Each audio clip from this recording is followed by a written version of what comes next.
बातमी संगमनेरमधून संगमनेरमध्ये हनुमान जयंतीच्या मिरवणुकीत राडा झालाय। नगरमध्ये आयोजक आणि ढोल वादक भिडले। आमदारांसमोरच रथासमोर ढोल वाजवण्यावरून वाद झालाय। पोलिसांनी हस्तक्षेप करत हा वाद मिटवलाय। आमदारांसमोरच हनुमान रथ मिरवणुकीमध्ये राडा झाला। अहिल्यानगरच्या संगमनेर शहरामधला हा प्रकार आहे। आयोजक आणि ढोल वादक भिडले होते। हनुमान रथासमोर ढोल वाजवण्यावरून हा वाद झालाय। आमदार अमोल खताळ आणि पोलिसांसमोरच हा राडा झालेला आहे।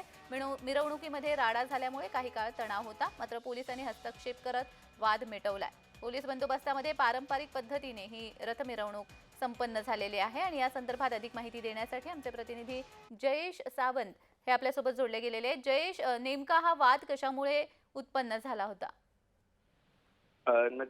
नक्कीच आता जी संगमनेरची हनुमान जयंतीची मिरवणूक जी आहे ती विशेष करून महिलांच्या नेतृत्वाखाली ही होते आणि हिला फार मोठी परंपरा देखील आहे। स्वातंत्र्यपूर्वीच्या काळापासून चालते। मात्र यंदाच्या वर्षी यंदाच्या मिरवणुकीला गालबोट लागलं गेलंय।